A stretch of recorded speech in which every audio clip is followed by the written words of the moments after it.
ready? Loopcircus takes you from Donbass to Damar. Around the Twitterverse in 420. Loop Circus!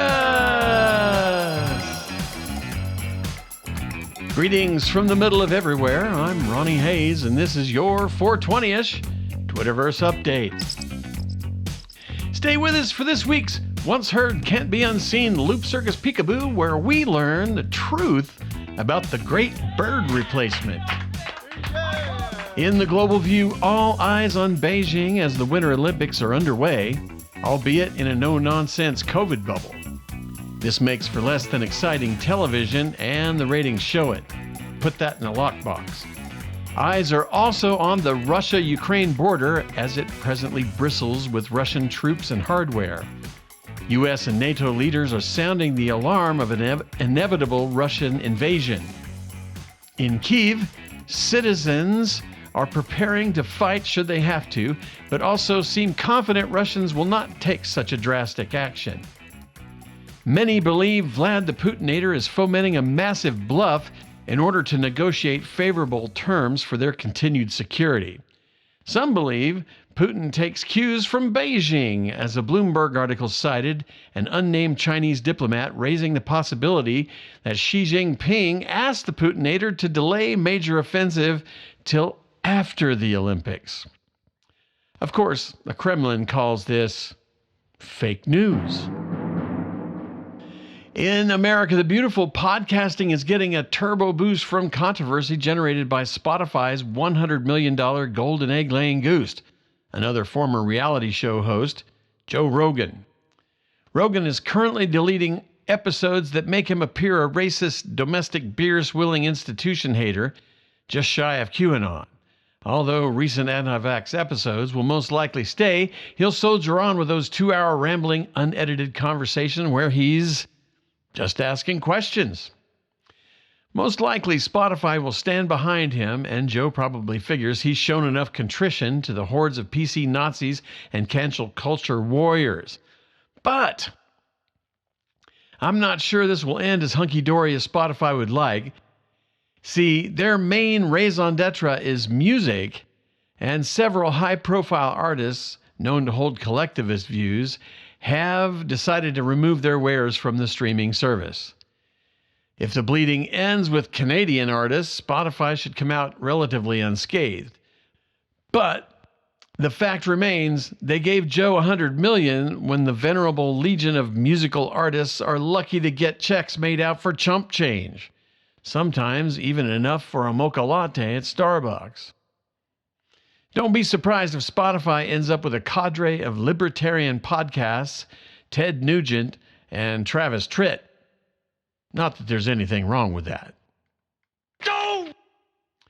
Breezy warm days home on the range where so many have resolved to carry on as if the Rona has moved on, despite the fact that essential workers continue to take extended leave due to unvaccinated, unmasked neighbors, friends, and strangers wandering into their places of work, unknowingly spreading their air cooties with oblivious impunity.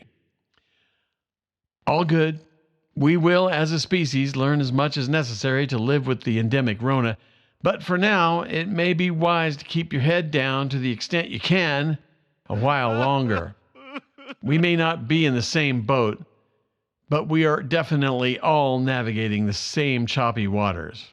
Godspeed to you, whatever your circumstance.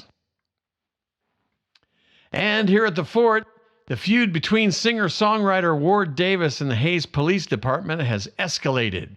It all started with a post-show pot bust back in 2017.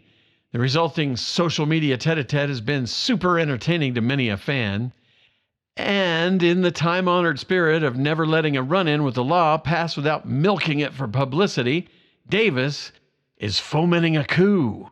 We're going to have ourselves a coup at the Fox Theater on May 14th, there on the square in Hayes, Kansas. Scene of the crime, as it were, if you know what I mean. I hope to see you there. Tickets on sale February 18th. Show May 14th.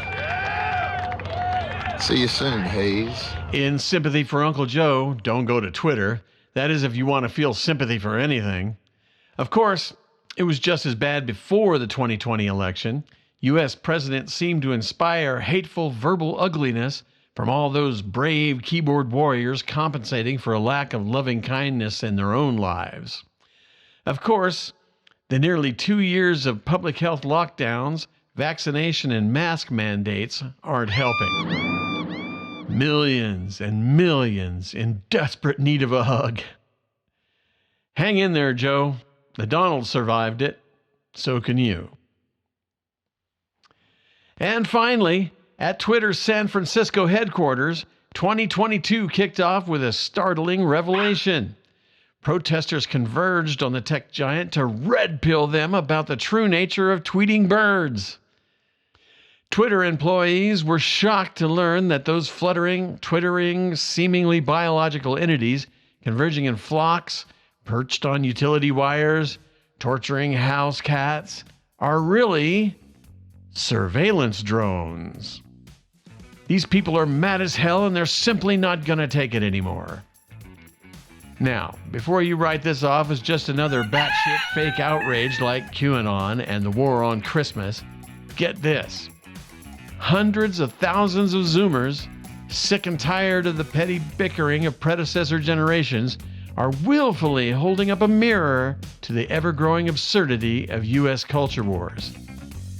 I don't know about you, but I can definitely get behind that. Want to join the fun? Point your browser to www.facebook.com/birdsaren'treal. One word. That's facebook.com/birdsaren'treal. All right. That does it for today. Get more loopy fun from our website, loopcircus.com. Thank you for listening. Be safe, be well, good luck, and pay the love forward. This is Ronnie Hayes. Till next time, so long.